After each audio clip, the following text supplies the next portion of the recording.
I invited author John Lamerton back into the podcast because he released a new book called The False Exit.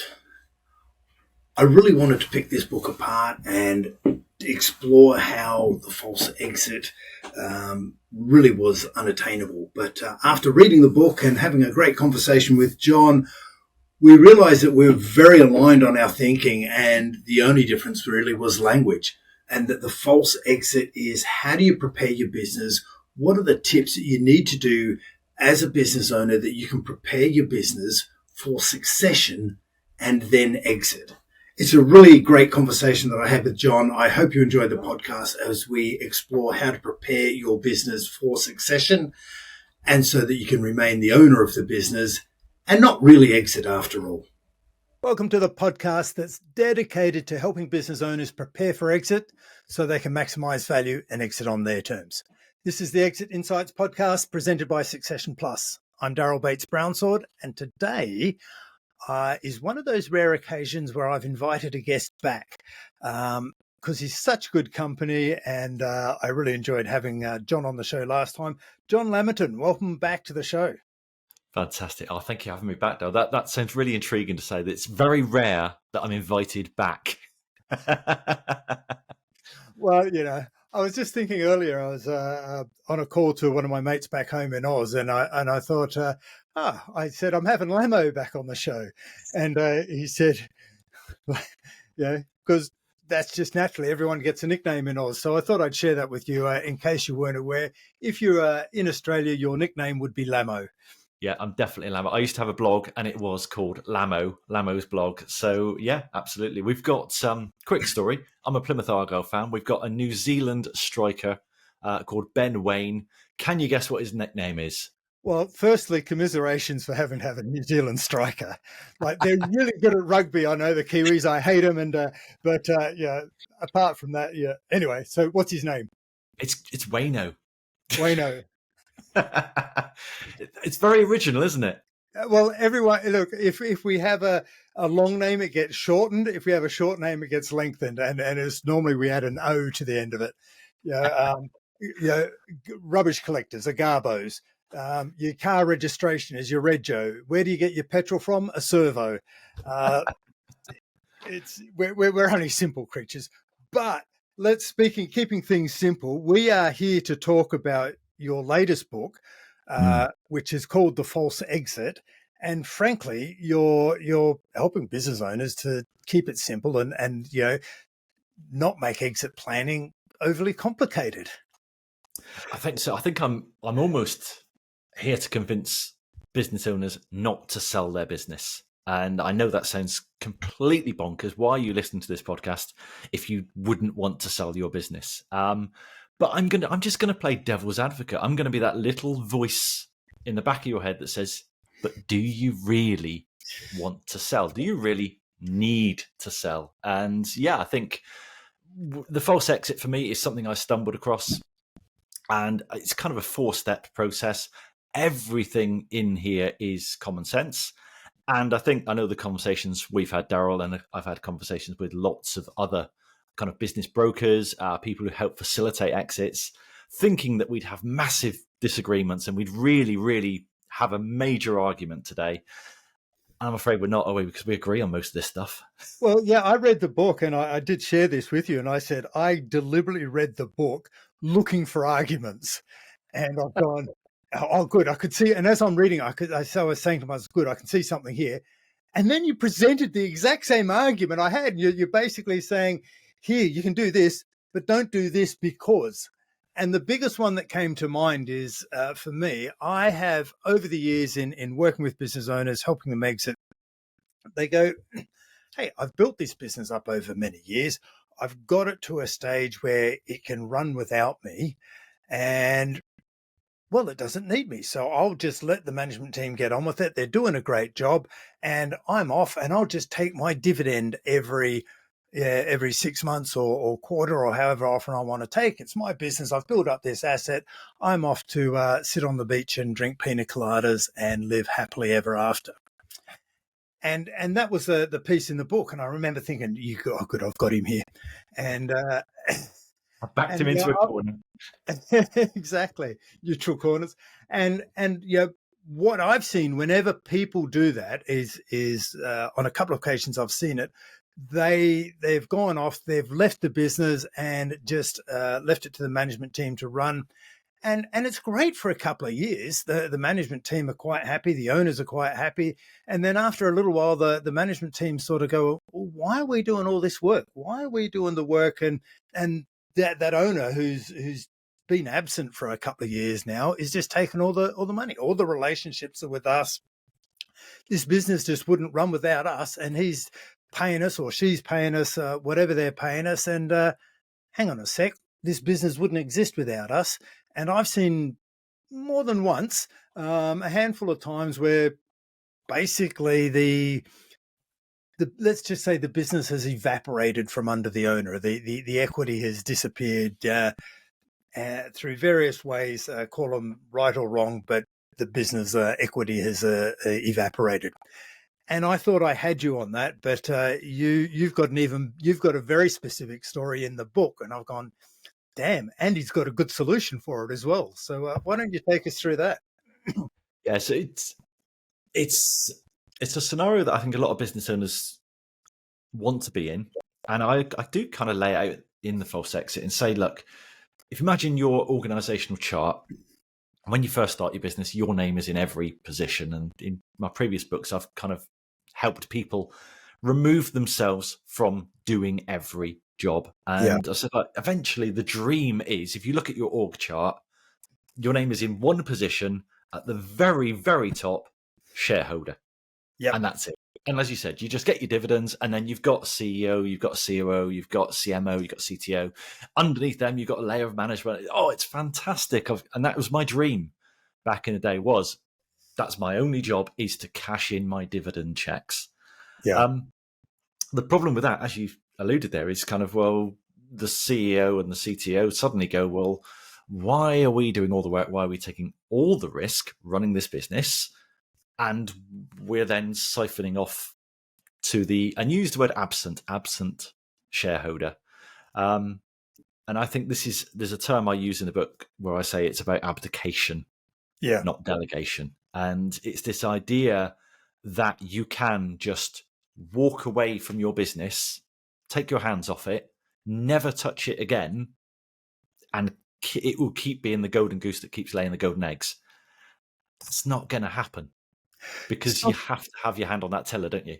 Absolutely. It might be possible with a larger business when you're above 200 people or so, but at a smaller business where the owners are really the energy source of the business, it looks good on paper. It looks good on paper. It looks good when you've got your model and your design and your org chart mapped out.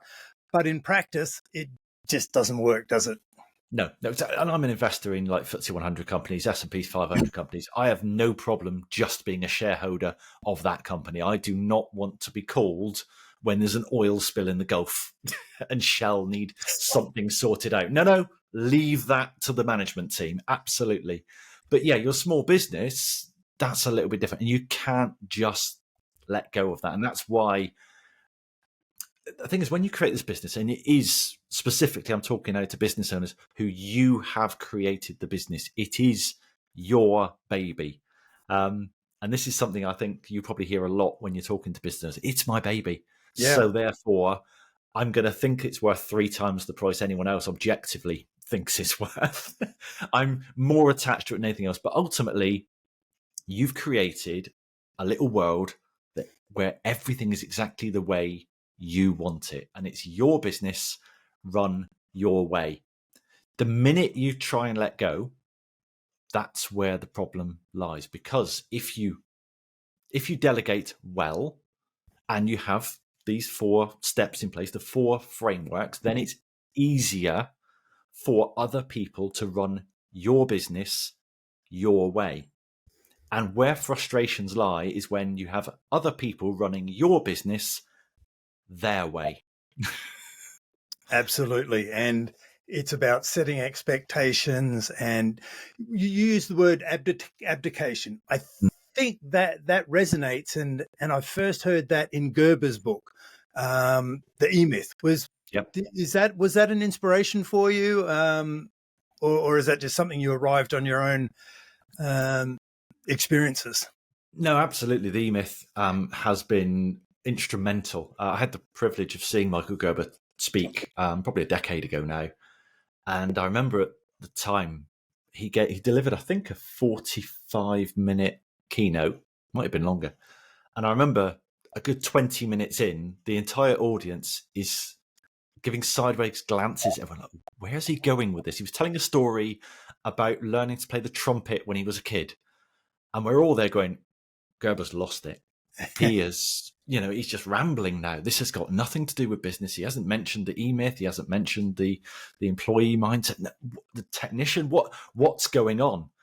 And then, like the bloody masterstroke that he is, like in the last 10 minutes, he's went, okay, and now I'm going to introduce the E-Myth. And this is exactly the same principle I've just talked about as being learning to play the trumpet when I was younger. So yeah, the E-Myth, huge inspiration. And if you read False Exit, you read the E-Myth, kind of so much good. I think I do use a couple of Gerber quotes in there. But I mean, for example, the final framework of the False Exit is systems.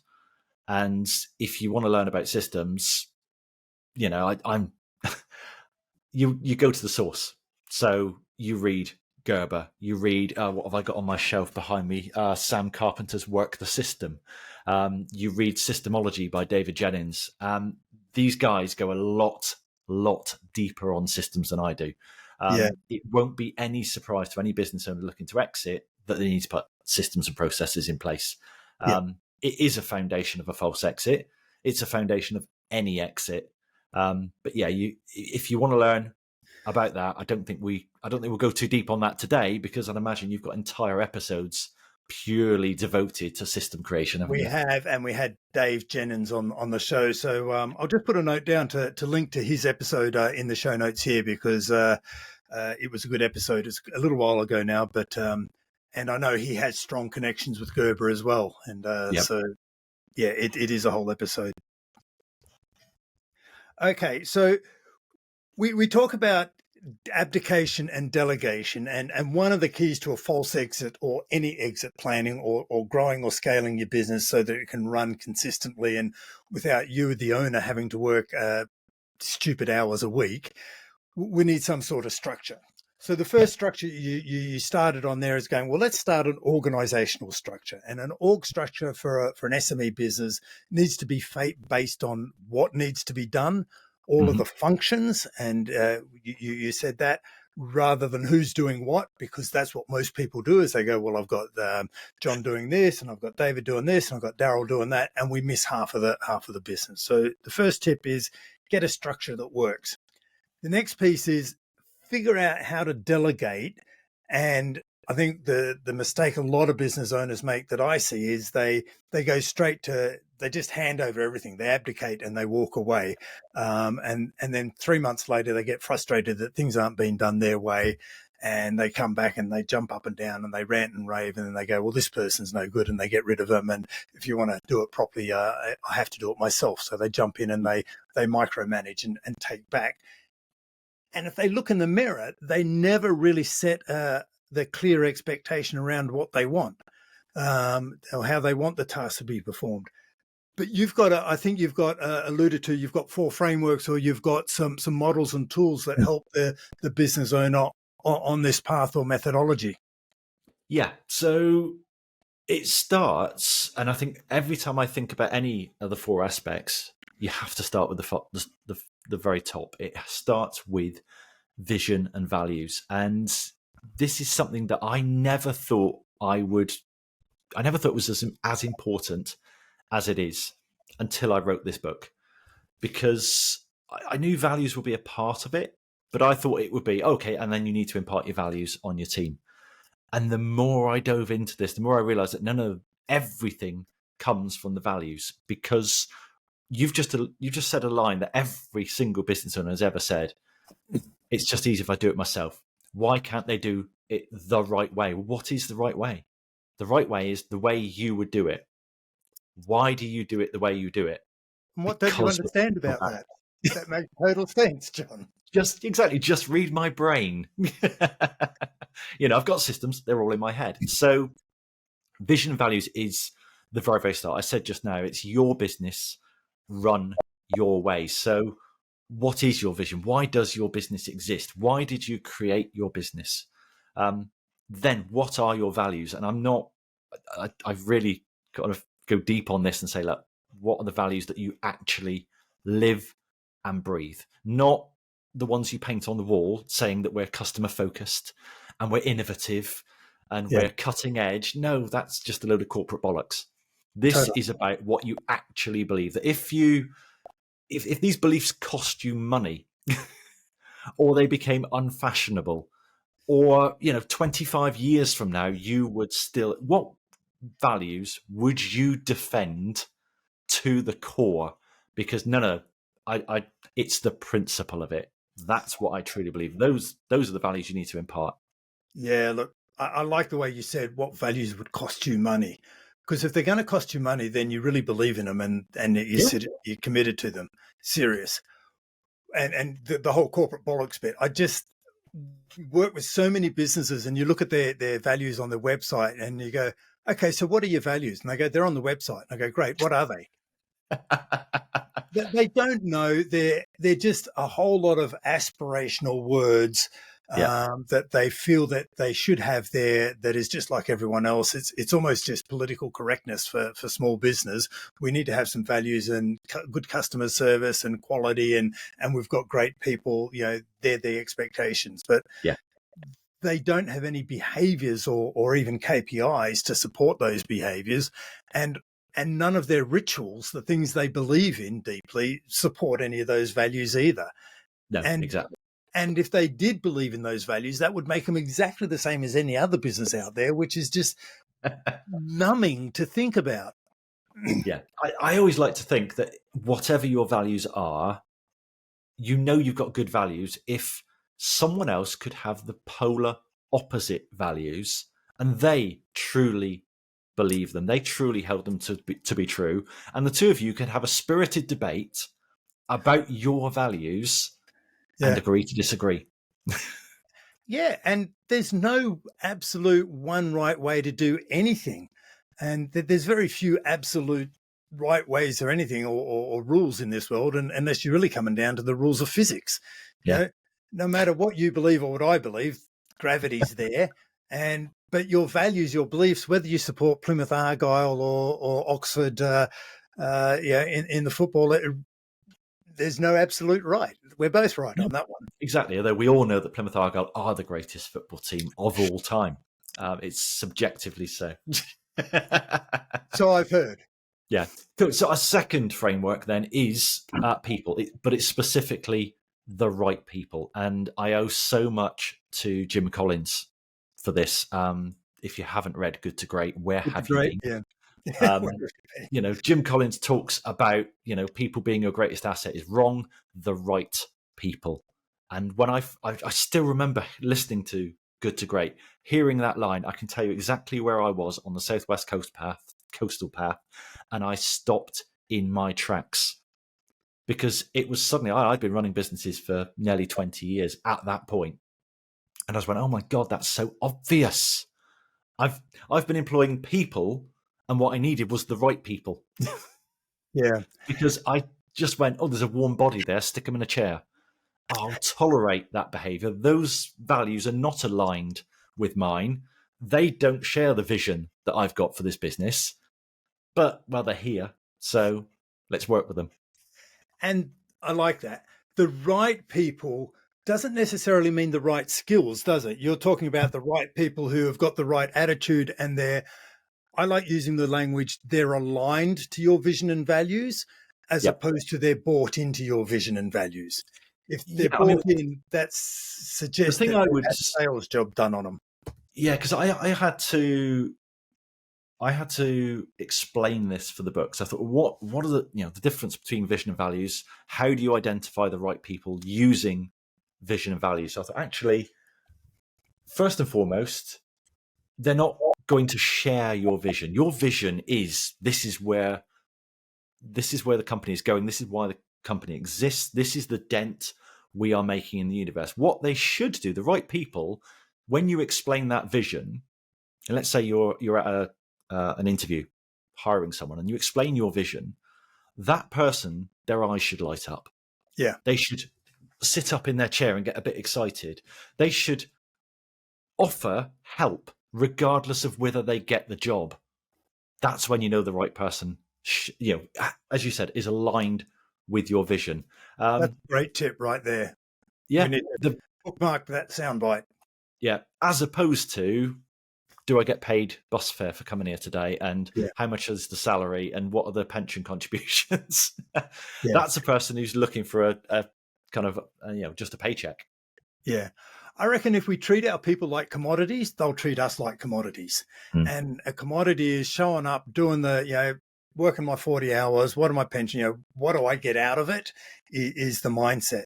And once they've got everything they can out of you, and we've treated it like a transaction, then they'll just naturally go, okay, well, our deal, our time here is finished. I'll just move on to the next thing. And we'll go, no, and it's very transactional. But they're pretty good businesses like that, but they're soulless and flourishing SMEs. And I'll say an SME is anything up to 200 people in the business, where the owners still have a lot of physical presence in the organization.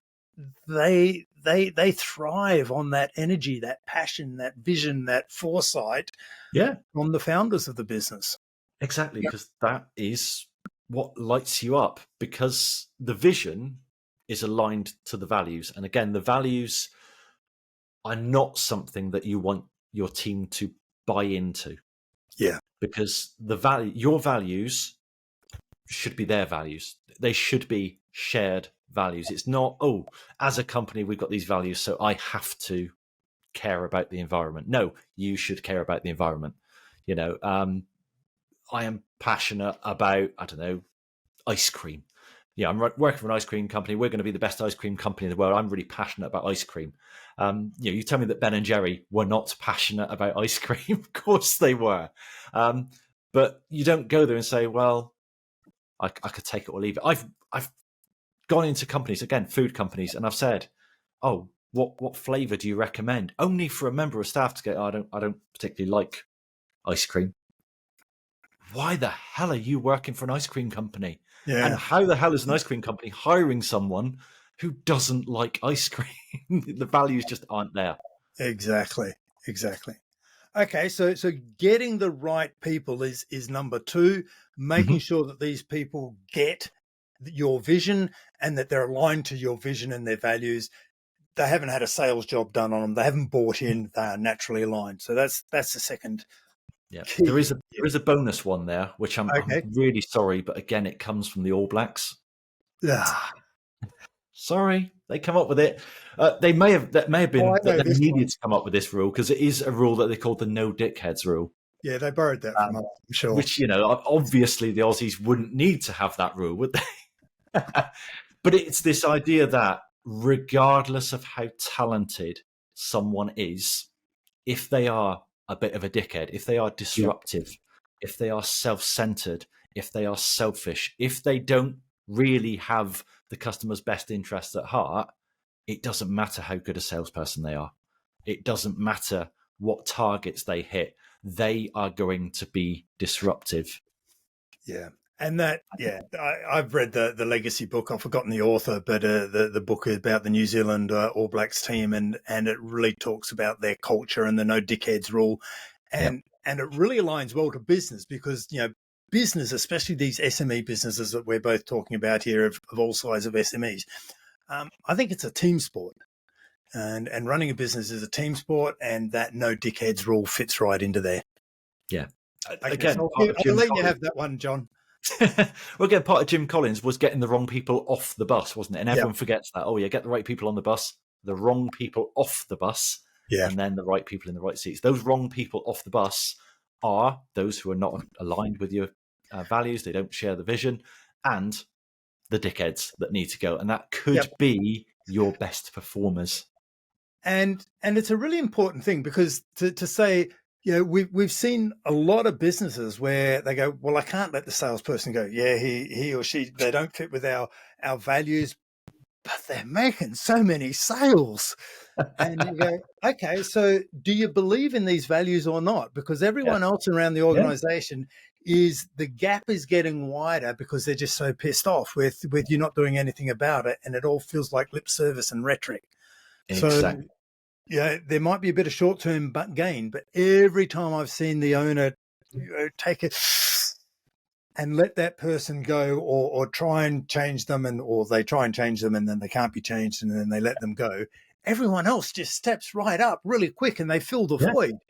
Yep, so, absolutely. We had this with one of our 1%ers last year. So he had a couple of dickheads that were good performers and behavior was tolerated over the years. They weren't aligned with the values. They kind of bought into the vision for the company, but the values were definitely not shared.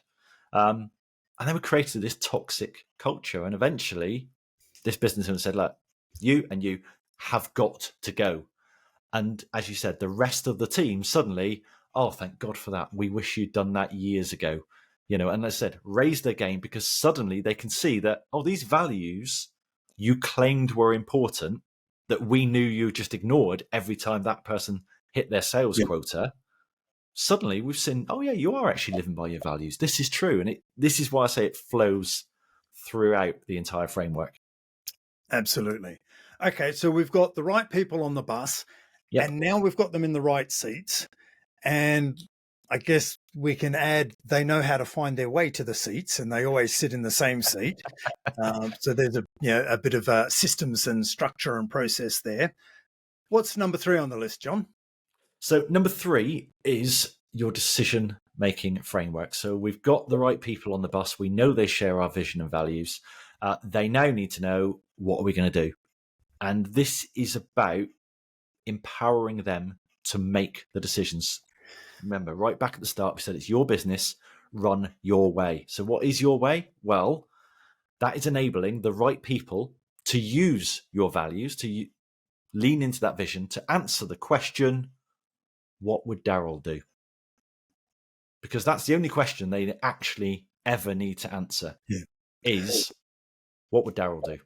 And this is the one where we're setting their expectations around what would Daryl, what would John, what would Sarah, whoever the owner is going, well, this is how I think. Here's how I would make my decision. So you're empowering them and giving them all the tools to fill in the blanks if you weren't around to make that decision. Yeah, exactly. And this can be, it can be a Bible, it can be a handbook, it can be, there's a founder's wishes document that I refer to in the false exit. It can be a 1-page cheat sheet. It can be coaching.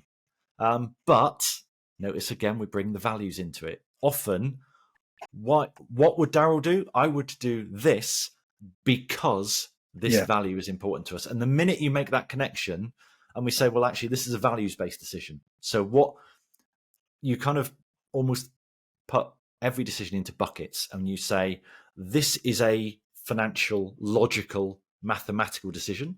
This is a values-based decision. This is a technical decision. And here's some technical resources that you can refer to. This is just, what color should the button be? Oh, look, we've got brand guidelines. There they are. Here are the tools you need to make the decision. What would Daryl do? There you go. I've dictated it for you in probably multiple media, I would say. Yeah.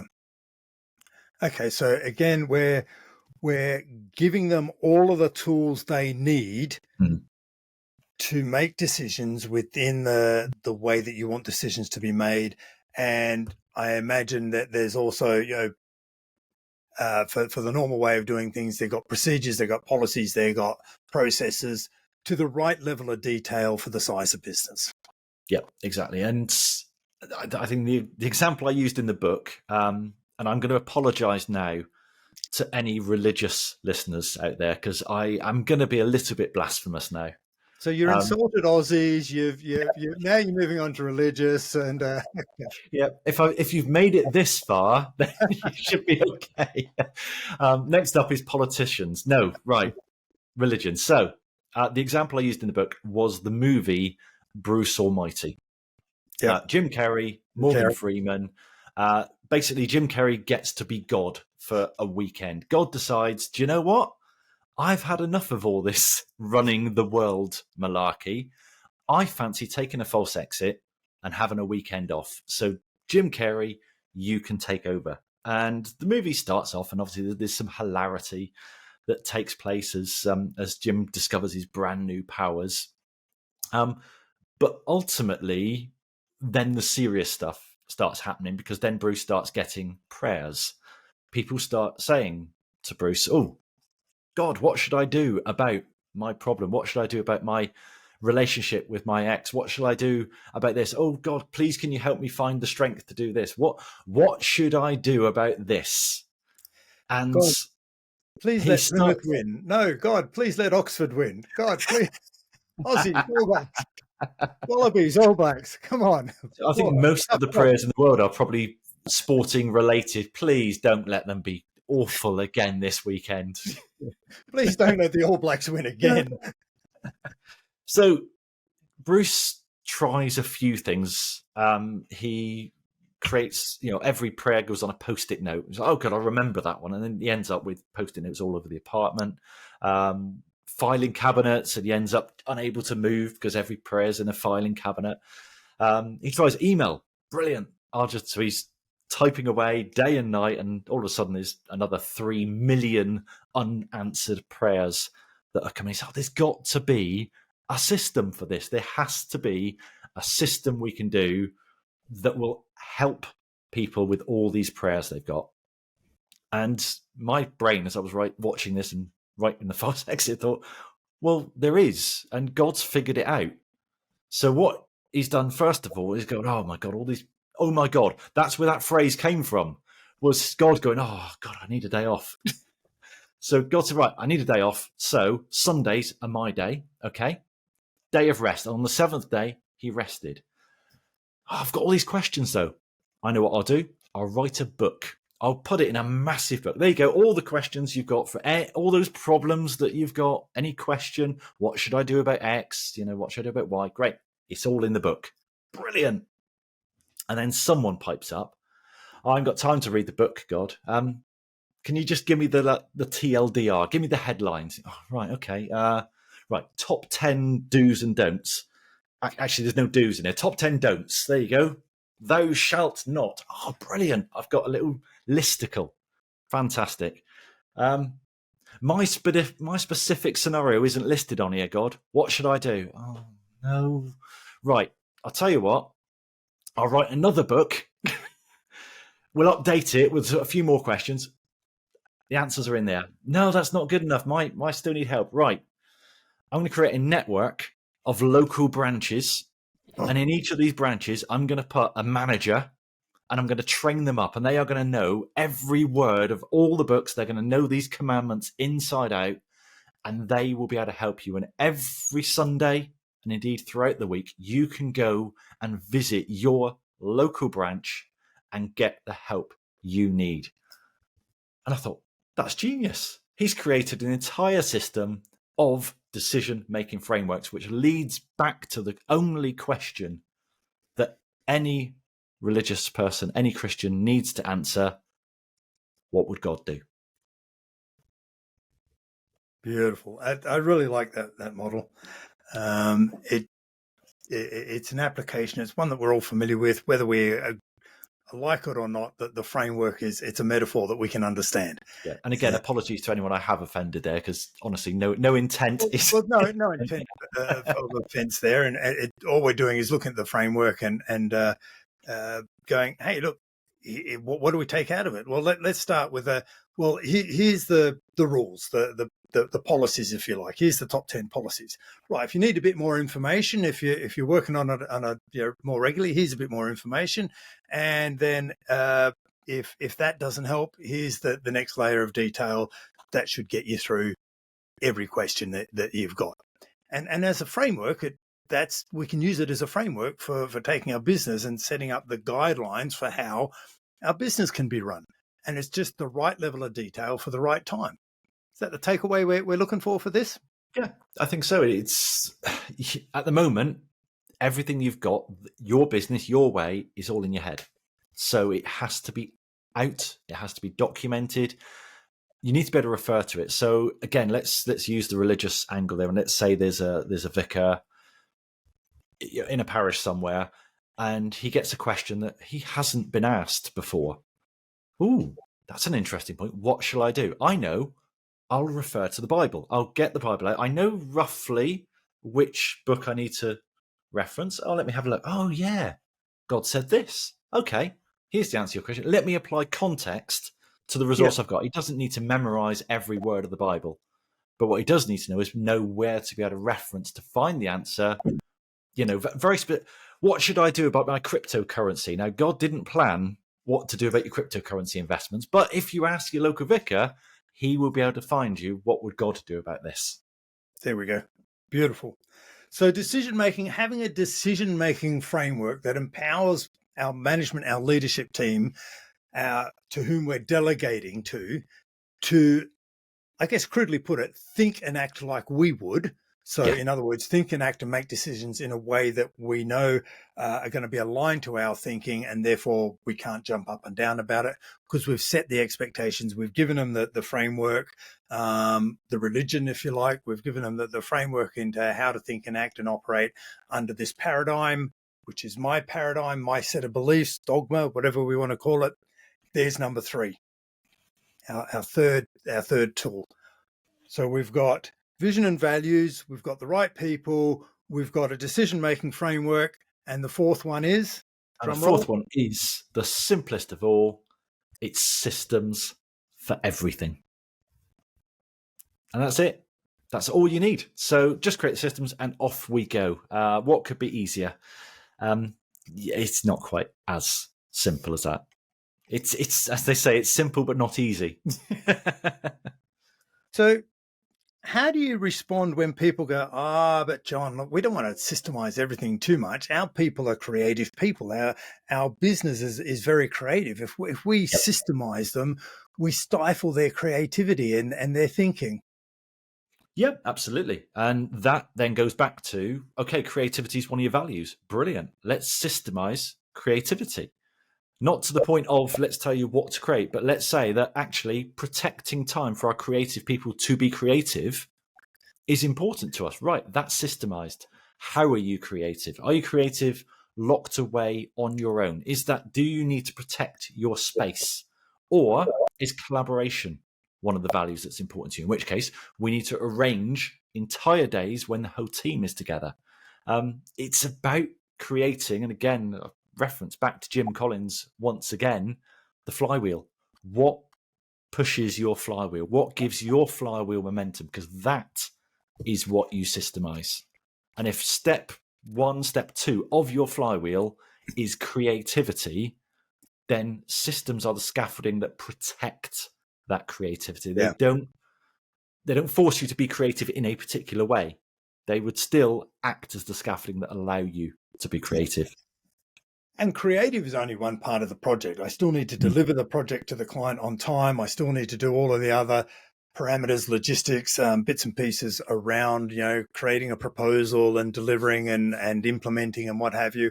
All those other bits and pieces can be systemed and structured. And and the actual creative process is a very small part of the overall project is what I've found. So what a lot of people who have actually implemented systems in that type of environment have said to me, it's actually allowed our creative process to be more creative and come up with better ideas. Because all the mundane stuff, we've now got structured. It can just happen a whole lot easier. We're not starting from scratch every time because we do anything that happens more than once. We've just got a process for it. Automation as much as possible.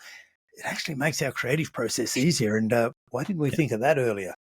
Yeah, how many creatives actually say they are more creative when given constraints?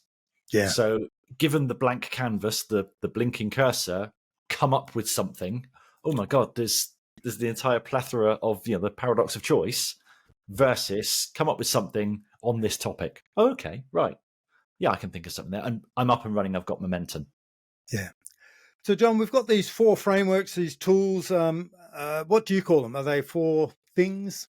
I think frameworks. Frameworks that we have to do. They are the scaffolding on which you could, and the phrase I kind of use with the false exit is you can nip out from your business. And dependent on how much of these frameworks you put into place will probably dictate how long you can nip out for. If you want to take a long weekend, you don't need very many. You probably need some of the right people who can answer most of the questions of what would you do. If you want to take 3 weeks out of the business, that's a little bit different, but not as bad as 3 months out of the business. And what if you wanted to take a 12-month sabbatical? Well, if you need to take a 12-month sabbatical, you probably need the majority of this in place before you do. So I've got one thing that's still an open loop in my mind, and maybe for the listeners as well, to pull it all together.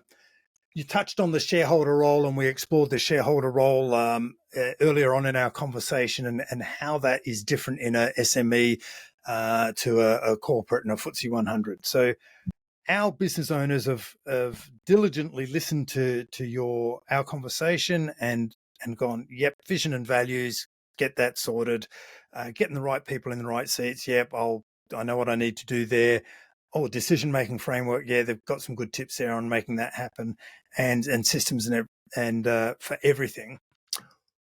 What will that give me if I'm the owner of the business? What will that enable me to do? How do I, if I've nipped out for 3 months, 6 months, 12 months, how do I stop me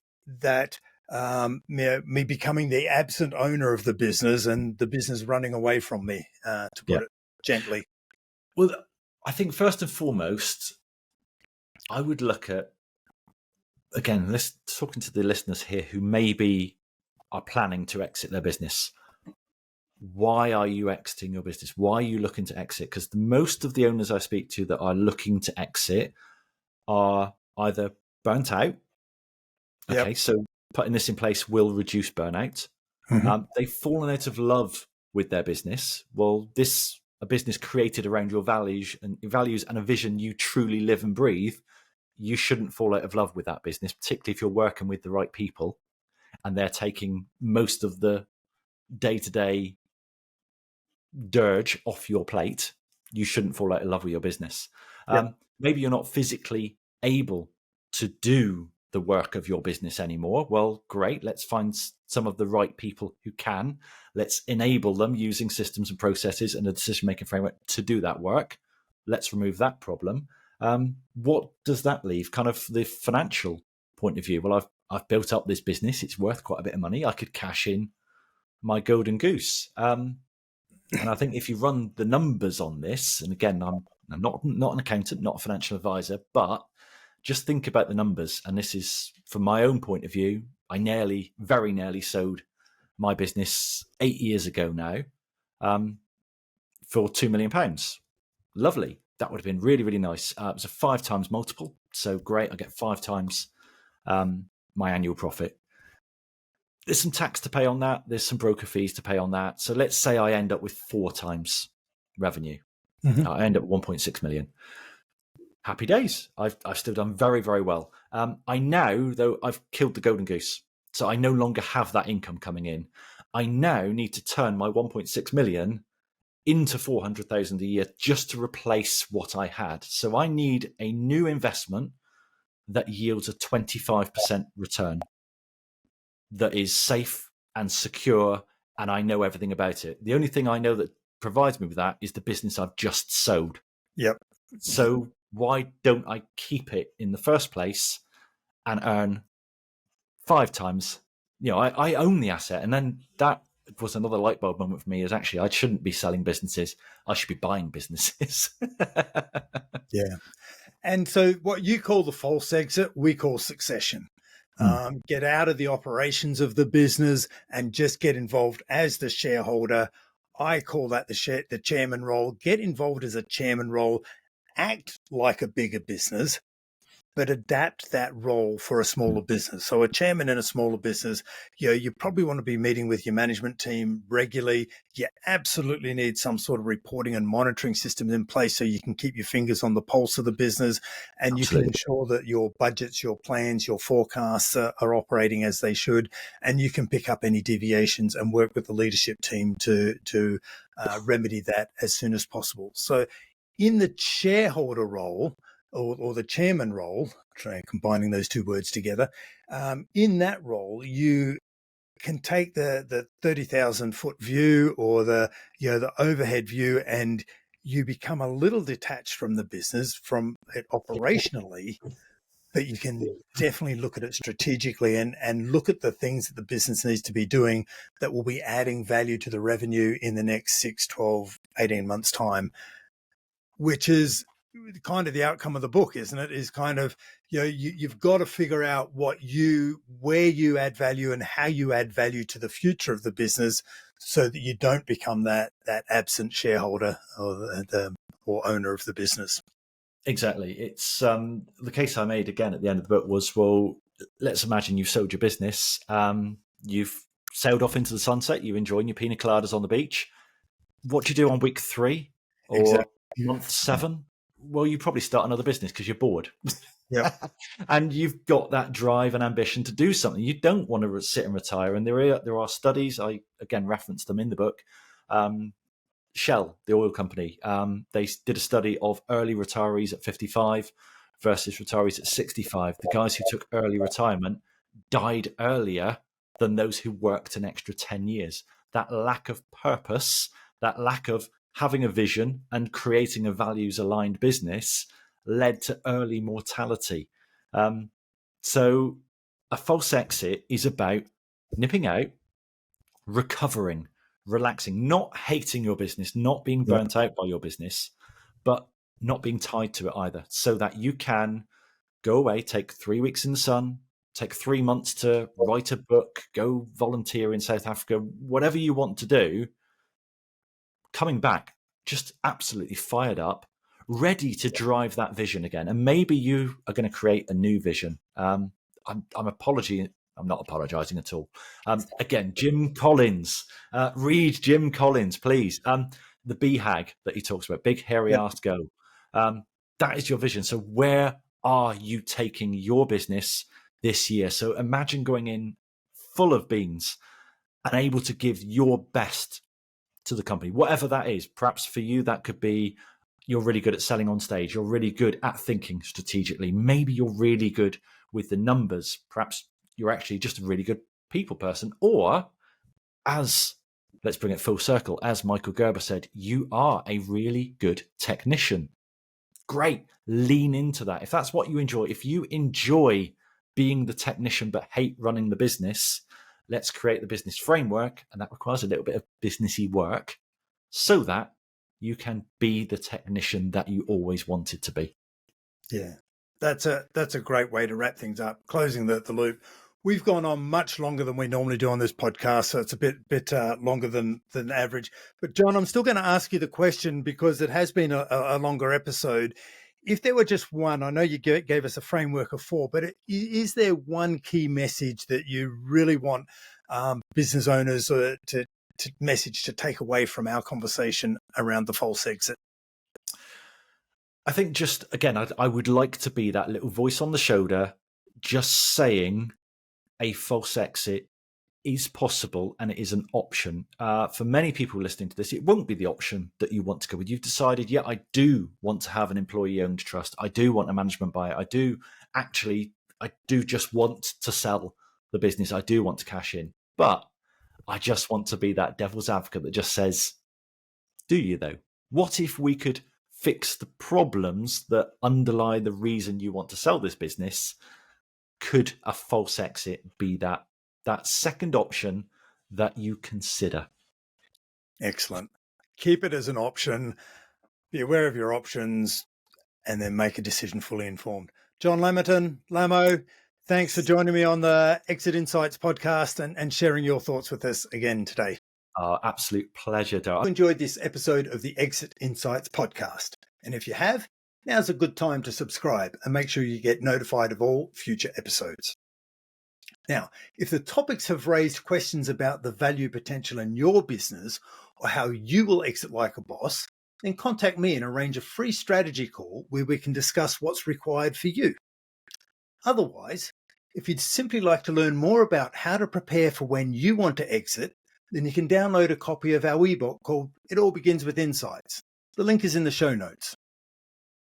In this book, we'll show you how a business insights report can be used to assess your business to uncover your intangible assets and identify the value potential if you're ready for exit and your business is exit ready.